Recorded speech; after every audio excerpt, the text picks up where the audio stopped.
अटल बिहारी वाजपेयी की 100वीं जयंती, मुख्यमंत्री नायब सिंह सैनी ने दी श्रद्धांजलि। समस्त प्रदेशवासियों को दी सुशासन दिवस की हार्दिक शुभकामनाएं।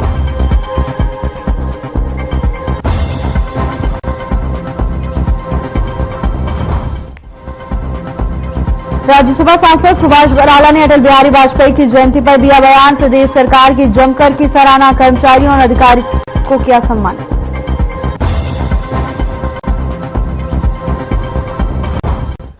तो शाम में स्वच्छता अभियान का हुआ आयोजन। एसडीएम के नेतृत्व में चलाया गया अभियान। अधिकारियों और कर्मचारियों को दिए गए निर्देश।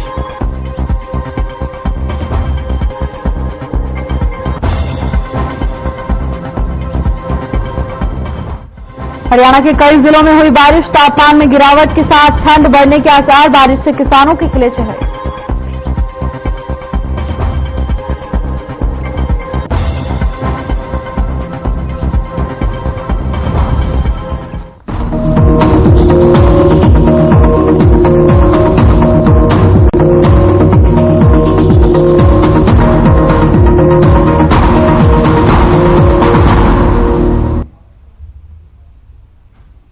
नमस्कार, हर खबर हरियाणा देख रहे हैं आप। मैं हूं आपके साथ भावना त्रिपाठी।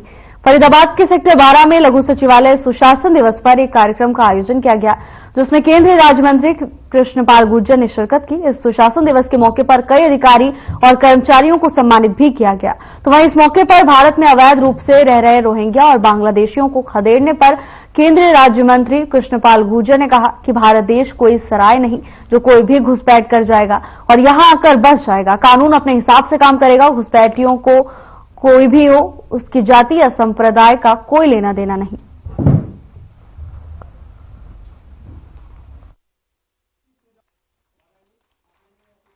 आज पूरे देश में महामना मदन मोहन मालवीय जी और भारत रत्न स्वर्गीय अटल बिहारी वाजपेयी भूतपूर्व प्रधानमंत्री भारत,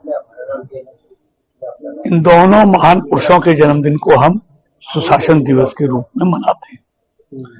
आज पूरे देश में ये सुशासन दिवस पूरी धूमधाम से मनाया जाता है। सुशासन का मतलब आदरणीय प्रधानमंत्री जी ने कहा है कि मिनिमम गवर्नमेंट और मैक्सिमम गवर्नेंस, कम से कम सरकार और ज्यादा से ज्यादा गवर्नेंस। और आप देखेंगे पिछले 10 सालों में घर बैठे लोगों, अधिकतर लोगों को भारत सरकार की हर योजना का लाभ बैठे मिले, हर सुविधा उनको घर बैठे मुहैया कराई जाए। यही अपने आप में सुशासन कहलाता।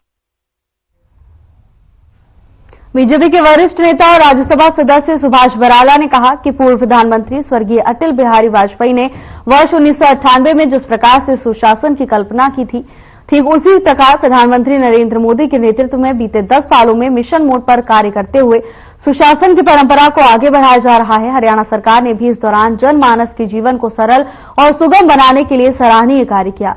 उन्होंने ये बात जिला जींद मुख्यालय पर सुशासन दिवस के उपलक्ष्य में आयोजित समारोह के पश्चात पत्रकारों से बातचीत करते हुए कही। इस जिला स्तरीय समारोह में जिला प्रशासन की ओर से बेहतर कार्य करने वाले कर्मचारी और अधिकारियों को सम्मानित किया गया।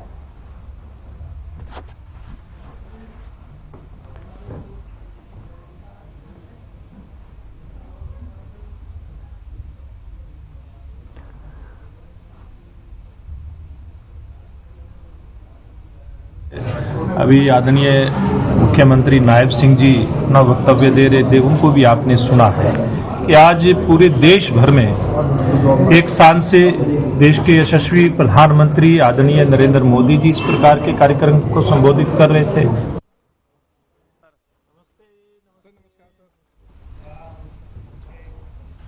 हरियाणा के विकास एवं पंचायत मंत्री कृष्णलाल पंवार का बड़ा बयान आया।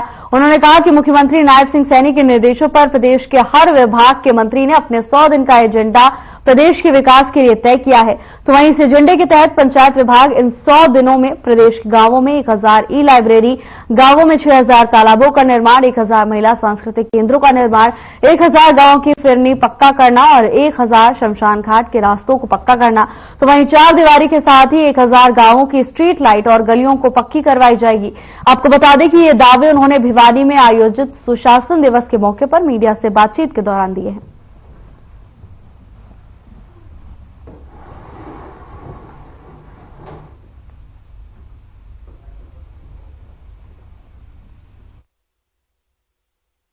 सबसे बड़ी दोषी कोई सरकार है या पार्टी है वो कांग्रेस पार्टी है।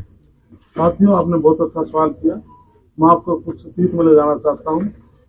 जो पार्लियामेंट के चुनाव से पहले जो प्रधानमंत्री जी ने लोकसभा में राज्यसभा में एक बयान एक चिट्ठी पढ़ी थी, मैं मौजूद था, राज्यसभा का सदस्य था, गवाह हूं इस बात का। 1960 या 62 की चिट्ठी थी।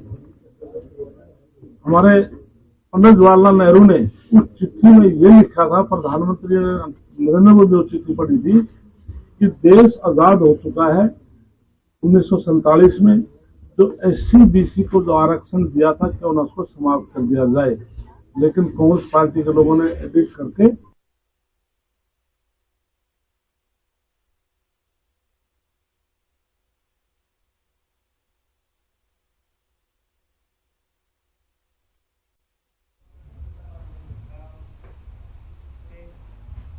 राष्ट्रीय उपभोक्ता दिवस पर जहां पूरे देश में उपभोक्ता दिवस मनाया गया, तो वहीं फरीदाबाद में भी खाद्य आपूर्ति विभाग और ग्राहक पंचायत के द्वारा राष्ट्रीय उपभोक्ता दिवस मनाया गया, जहां डिपो धारकों और उपभोक्ताओं को उनके अधिकारों के प्रति जागरूक किया गया और उन्हें बताया गया कि किस तरह उन्हें खरीदारी करते वक्त क्या क्या सावधानियां बरतनी चाहिए ताकि उनका अधिकार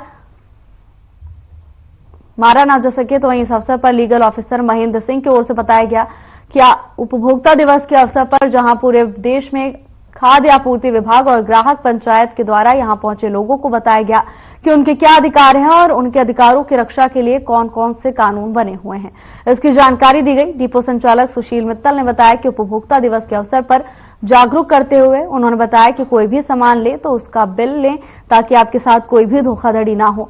उन्होंने कहा कि डिपो धारकों को भी जागरूक किया गया है कि उपभोक्ता कोई भी सामान लेता है तो उसकी खरीद रसीद निकालकर उपभोक्ता को दे ताकि उनका अधिकार का हनन न किया जा सके।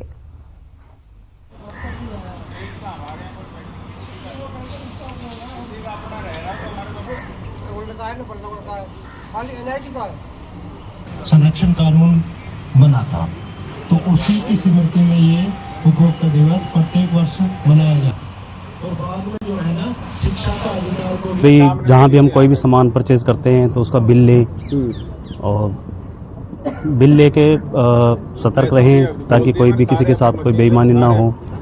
कोई भोक्ता ये हमारे लिए भी है और हम डिपो होल्डर हैं तो हमारे डिपो उनके लिए कस्टमर्स के लिए भी है कि भाई हम उनको पर्ची स्लिप निकाल के दे जो हम सेल करते हैं ताकि उनका अधिकार ना मारा जाए। आम लोगों के साथ जिस तरह तो ये जी माप तोल अपना पूरा लेना चाहिए, बिल लेना चाहिए। बिल होगा तो आप उनके अगेंस्ट कार्रवाई कर सकते हैं। ये है जी।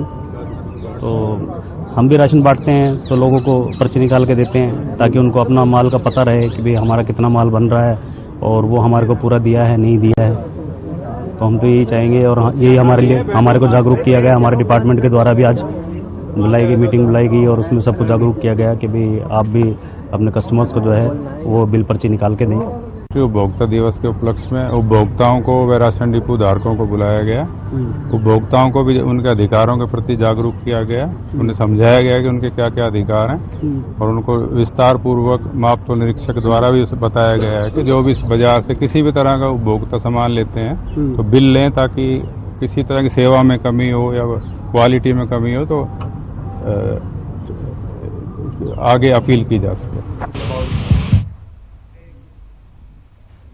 भारतीय किसान यूनियन शहीद भगत सिंह के सदस्यों ने मंगलवार शाम को कुरुक्षेत्र शहर में किसान आंदोलन के समर्थन और किसान नेता जगजीत सिंह डल्लेवाल के स्वास्थ्य को लेकर कैंडल मार्च निकाला। तो वहीं इस कैंडल मार्च में बच्चों ने भी भाग लिया। किसान नेता संजीव आलमपुर, संजू नंबरदार और दिलबाग सिंह ने जानकारी देते हुए कहा कि पिछले काफी लंबे समय से किसान अपनी मांगों को लेकर सड़कों पर हैं, लेकिन ये सरकार उनकी मांगे नहीं मान रही और इन पर गोलियां चलाने का काम कर रही है। इसके साथ ही उन्होंने कहा कि हमारे नेता जगजीत सिंह डल्लेवाल आमरण अनशन पर हैं, उनकी तरफ भी सरकार कोई ध्यान नहीं दे रही। तो वहीं संजीव आलमपुर ने हरियाणा के मुख्यमंत्री नायब सिंह सैनी पर तंज कसा और कहा कि नायब सैनी की सरकार उनको दिल्ली नहीं जाने दे रही। इसके साथ ही सरकार को उन्होंने चेतावनी दी है। उन्होंने कहा कि जितने भी किसानों पर जुल्म कर लें लेकिन अपने हक लेकर रहेंगे।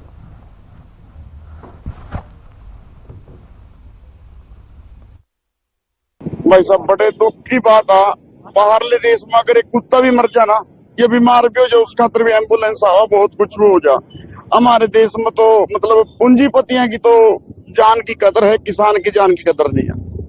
28 दिन से हमारे डल्लेवाल साहब बैठे हैं भाई साहब वहां भूखे वैसे हैं बेचारे, लेकिन उनकी कोई सुनवाई नहीं हो रही है। मतलब किसान की अन्नदाता की बेकदरी कर रहे हैं। इस देश को पालने वाला किसान, सारे काम करने वाला किसान, लेकिन इन्हीं की बेकदरी हो रही। उन्हीं के उसमें क्या उनकी मतलब स्वास्थ्य ठीक रहे। ये सरकार डूंगी पैरी तो है ही है, ये आंधी पैरी उसको जगाने के लिए आज ये कैंडल मार्च काट रहे हैं हम। अब जो ये दिन चल रहे हैं, आप सभी को पता है, पो का महीना चला हुआ है। छोटे साहबजादे ने शहीदियां दी, बड़े साहबजादे ने शहीदियां दी, और आज हमारे नेता, क्रांतिकारी नेता डल्लेवाल जी भी इस मरणानशन पर शहीदी देने के लिए तैयार हैं, क्योंकि किसानों का जो हक छीना जा रहा है, मजदूरों का हक छीना जा रहा है। देखिए, काफी लंबे समय से शंभू बॉर्डर पे, किन्नौरी बॉर्डर पे लगभग 10 महीने हो गए किसान अपनी मांगों के लिए बॉर्डरों पे जो बीजेपी सरकार ने गोलियां चला के, लाठियां चला के, आंसू गैस के गोले चला के उनके रोकने की कोशिश कर रही है। और जो सामने है, जो जवान है, वो भी हमारे बच्चे, हमारे भाई हैं। मैं बीजेपी सरकार से कहना चाहता हूं, अगर आपके अंदर इतनी ताकत है, आपके जो आरएसएस के वर्कर है, बीजेपी के जो वर्कर है, उनको हमारे सामने रोक लगा के देखिए, फिर दिखाते हैं हम दिल्ली कैसे जाते हैं। तो लंबे समय से हमारी जो मांगे है, ये बीजेपी सरकार हमारी जो मंडी है उनको खत्म करना चाह रही है।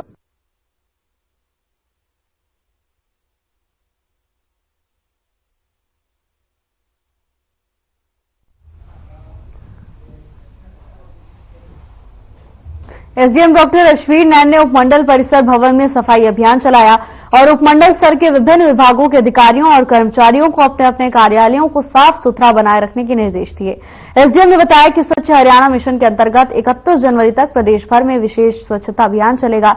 उन्होंने कहा कि हर दिन की शुरुआत साफ सफाई से करें। एसडीएम डॉक्टर नैन ने अधिकारियों और कर्मचारियों से कहा कि वो अपने घरों की तरह ही अपने कार्यालयों को भी साफ सुथरा रखें। साफ सफाई एक ऐसा कार्य है जिसको करने से कोई छोटा नहीं होता। स्वच्छता के लिए हर व्यक्ति को संजीदगी से कार्य करना चाहिए। उन्होंने कहा कि पहला सुख निरोगी काया है और स्वच्छता और साफ सफाई से ये सुख प्राप्त किया जा सकता है।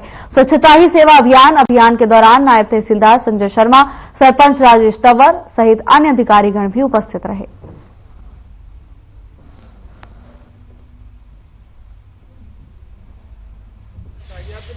डॉक्टर अश्वीर ने स्वच्छता अभियान चला। देखिए, एसडीएम निरंतरता में स्वच्छता बारे आज एक अभियान चलाया गया कार्यालय उपमंडल अधिकारी नागरिक प्रशासन से, और इसके तहत हम जितना भी लीगेसी वेस्ट है वो सारा वोट आएंगे, और जितने भी सरकारी और जो दूसरे परिसर हैं उनको सबकी साफ सफाई करेंगे। और सबसे अनुरोध है कि स्वच्छता अभियान में बढ़ चढ़कर भाग लें। ग्रामीण क्षेत्र में भी जो भी चुनी हुई पंचायत है या जो भी समाज सेवी है, उनसे भी संस्थाओं से संपर्क करके हम कोशिश करेंगे कि गांव में भी इस सप्ताह के दौरान साफ सफाई की जाए और लोग बढ़ चढ़कर भाग लें और सफाई के बारे में लोगों के अंदर अवेयरनेस भी। देखिए, एसडी खबर कुरुक्षेत्र से है, जहां लघु सचिवालय के सभागार में जिला प्रशासन की तरफ से सुशासन दिवस आयोजित किया गया, जिसमें भारी संख्या में लोगों ने शिरकत की। राज्य मंत्री राजेश नागर, पूर्व राज्य मंत्री सुभाष सुधा, जिला अध्यक्ष सुशील राणा ने भारत रत्न पूर्व प्रधानमंत्री अटल बिहारी वाजपेयी की तस्वीर पर पुष्प अर्पित कर उन्हें श्रद्धांजलि दी। तो वहीं इस दौरान जिला स्तरीय कार्यक्रम में हरियाणा के खाद्य और नागरिक आपूर्ति एवं उपभोक्ता मामले के राज्य मंत्री राजेश नागर ने कहा कि सुशासन किसी भी देश की प्रगति की अहम कुंजी है। इस कुंजी से अंत्योदय समाज के अंतिम व्यक्ति की बेहतरी, कल्याण और पारदर्शी, इसके साथ ही जवाबदेही प्रशासन उपलब्ध करवाया जा सकता है।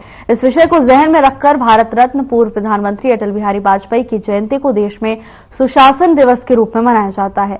और इस सुशासन दिवस पर प्रधानमंत्री नरेंद्र मोदी और मुख्यमंत्री नायब सिंह सैनी के नेतृत्व में देश और प्रदेश में कार्यक्रमों का आयोजन किया जा रहा है, ताकि युवा पीढ़ी को प्रेरणा मिल सके।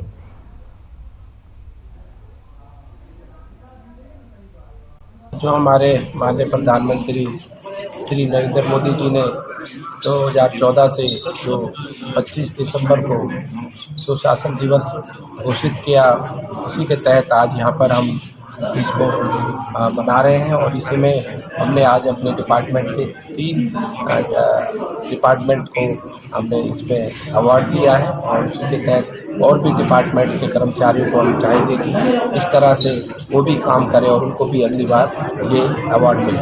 सर, कार्यक्रम हाँ बिल्कुल। देखो,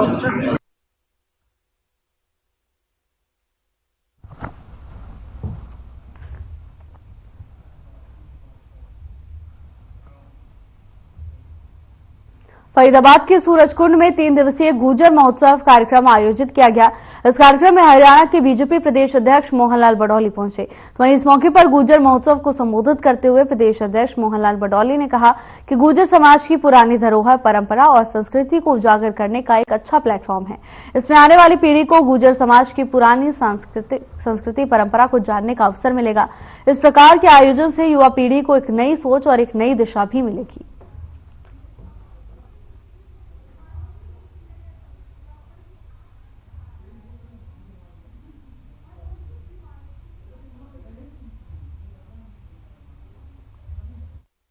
मैं आपको ये बताना चाहूंगा कि जो आज यहाँ पर एक भीड़ हमने देखी, जो हमारी माताएं, बहनें, हमारे बुजुर्ग, हमारे बच्चे और जो लोग यहाँ पर आए हैं, ये पूरे भारत देश से, सारे प्रदेशों से, चाहे मैं यूपी की बात करूं, मध्य प्रदेश की बात करूं, राजस्थान की बात करूं, गुजरात की बात करूं, महाराष्ट्र की बात करूं, सभी प्रदेशों से यहाँ पर लोग आए अपनी कला दिखाने के लिए। आज जो हमारे गांव में पहले हमारी माताएं बहनें चक्की सुबह 4 बजे उठकर जो चक्की चलाती थी, चाकी, हम चाकी कहते हैं ना, चाकी चलाती थी, उसको भी यहाँ पर दर्शाया गया है। और जो छाछ हमारे रही से जो दूध पिलाया जाता था, वो जो लुप्त होता चला गया है, वो सबको यहाँ पर दर्शाया गया है।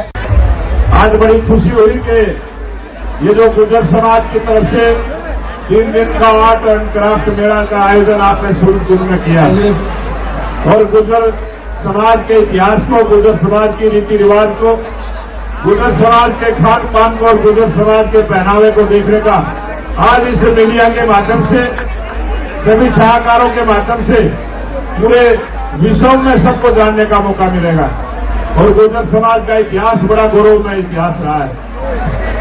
गन्ना भाई जैसी हमारे इस समाज की महिलाओं ने समाज का गौरव बढ़ाने का काम किया है। ऐसे अनेक महापुरुष अपने समाज में हुए हैं।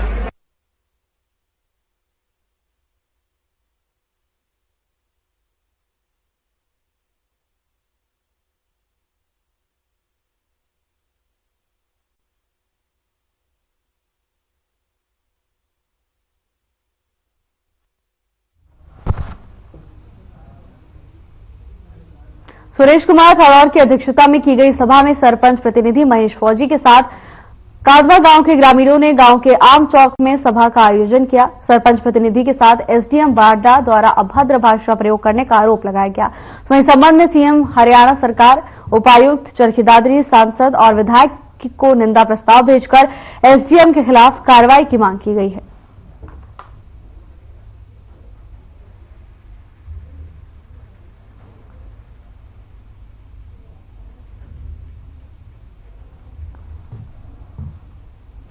तेईस तारीख को मैं एसडीएम बारडा से मिलने के लिए गया था, जिसमें एसडीएम बारडा को मेरे गांव की कोई सार्वजनिक समस्या थी रास्ते की।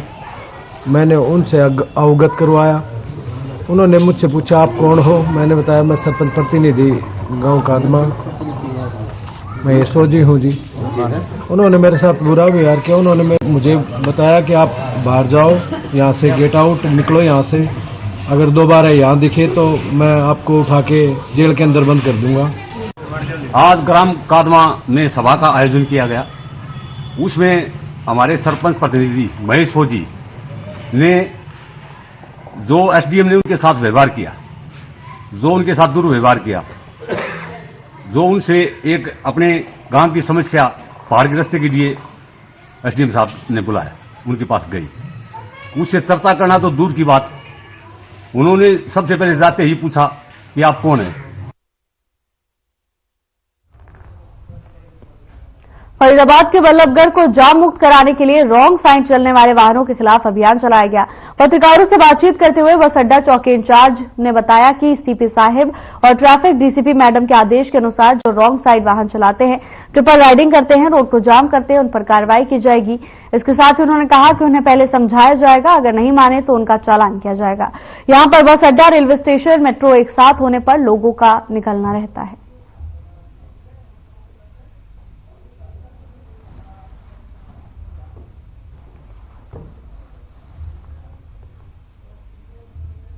हमारे सीपी साहब ने और डीसीपी ट्रैफिक मैडम ने एक मुहिम चला रखी है कि भाई जो रॉन्ग साइड चलते हैं, ट्रिपल राइडिंग करते हैं और रोड पे जाम लगाते हैं, उनको कार्रवाई की जाए, उनको पहले बताया जाए, समझाया जाए और फिर नहीं मानते तो उनका चालान किया जाए। देखा जा रहा है कि तिकोनी जो है इसको माना जाता है, यहाँ रेलवे स्टेशन, बस अड्डा, तमाम चीजें हैं। यहाँ पर पूरी तरीके से देखा जाए रेडियो का कब्जा, रेडी वालों का, ऑटो वालों को कब्जा, यहाँ तक प्राइवेट वालों बसों का कब्जा, तो किस तरीके से निपटा जाएगा इन चीजों को? तकरीबन साफ कर दिया हमने। रेहड़ियों को एक अलग से जगह दे दी है NHI की, जो फ्लाईओवर के नीचे।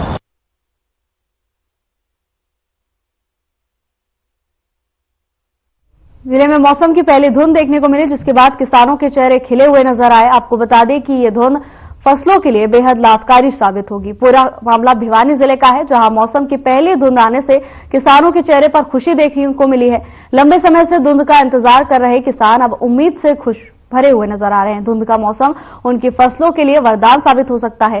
किसान मानते हैं कि इस धुंध से उनकी फसलों की पैदावार में वृद्धि हो सकती है। खासकर गेहूं, चावल और अन्य रबी फसलों की गुणवत्ता में सुधार की संभावना जताई जा रही है।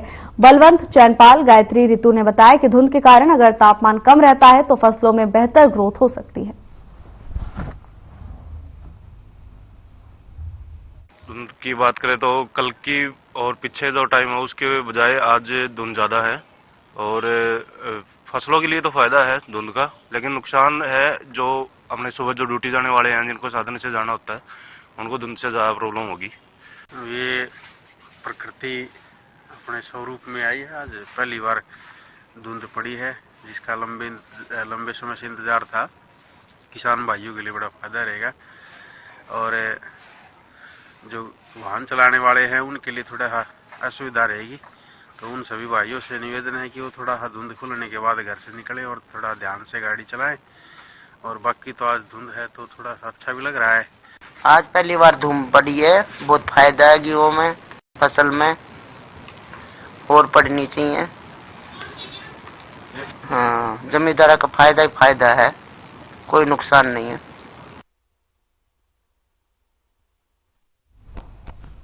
भारत में शादी करने के बाद अपनी पत्नी को छोड़कर विदेश में बैठे व्यक्तियों और लिव इन में रहने वाले जोड़ों पर महिला आयोग सख्ती करेगा। विदेश में दूसरी शादी करने वालों को भारत में डिपोर्ट किया जाएगा। डिपोर्ट जिला पुलिस लाइन में शिकायतें सुनने पहुंची महिला आयोग की अध्यक्षा रेणु भाटिया की ओर से कहा गया कि सोशल मीडिया का गलत प्रयोग बढ़ा है। पढ़े लिखे और उच्च शिक्षित महिला पुरुष भी शोषण और हनी ट्रैप जैसे मामलों का शिकार हो रहे हैं। जिला स्तर पर विभिन्न मामलों की सुनवाई करने पहुंची महिला आयोग की अध्यक्षा रेणु भाटिया ने बताया कि वो 7 शिकायतों की जांच के लिए आई थी, लेकिन उनके सामने कई शिकायतें नई भी आई हैं।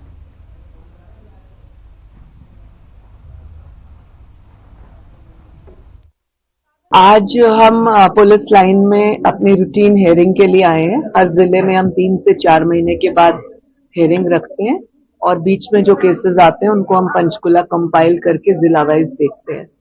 उस हिसाब से हम आए थे। आज हमने 7 केसों की सुनवाई करनी थी, पर 1-2 नए केसेस आए हैं। 2 केसेस जमीन जायदाद से जुड़े हुए थे, बहुओं को बाहर निकालने वाले, उसकी हमने री इंक्वायरी करने के ऑर्डर्स दिए हैं। 1-2 लिव इन के केस थे, उनके लिए भी हमने ऑर्डर्स दिए हैं। एक NRI केस आया था जो बहुत दर्द देता है हरियाणा की बेटियों को। लड़का शादी करके माँ बाप के कहने पे और फिर चला जाता है, वहां दूसरी शादी कर लेता है और उसे लेने नहीं आता। तो 2.5 साल से ये लड़की यहाँ पर थी। फिलहाल के लिए बस इतना ही। जल्द हाजिर होंगे नई अपडेट्स के साथ। नमस्कार।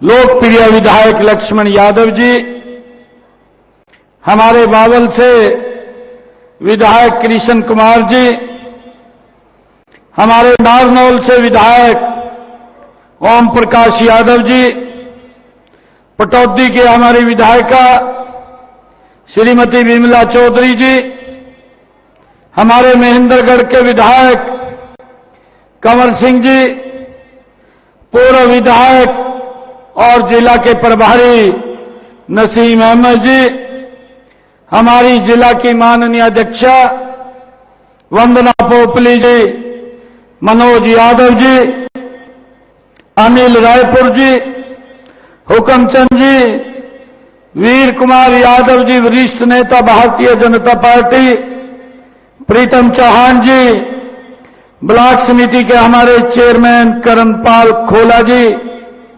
ब्लॉक समिति के हमारे चेयरमैन परवीन जी, दुष्यंत सिंह जी और अभिमन्यु यादव जी उपस्थित, कोसली की सरदारी, मेरी मातृशक्ति, मेरे बुजुर्ग, युवा साथियों, आप सबको मैं दोनों हाथ जोड़ करके प्रणाम करता हूं, आप सबको राम राम करता हूं। आज का दिन हमारे लिए विशेष दिन है।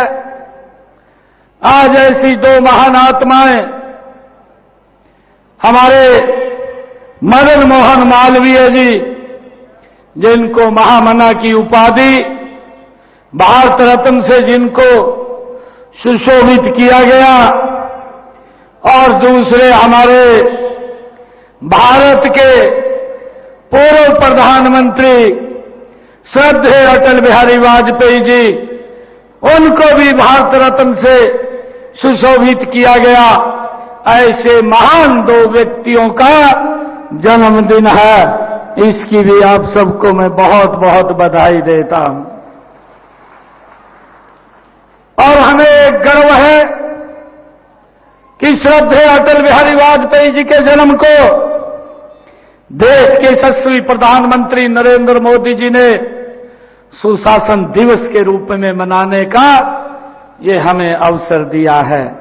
आज का दिन ये सुशासन के रूप में भी हम मनाते हैं कि सुशासन में जो लोगों के जीवन को सरल सुगम करने का काम ये निरंतर हमारी सरकार कर रही है।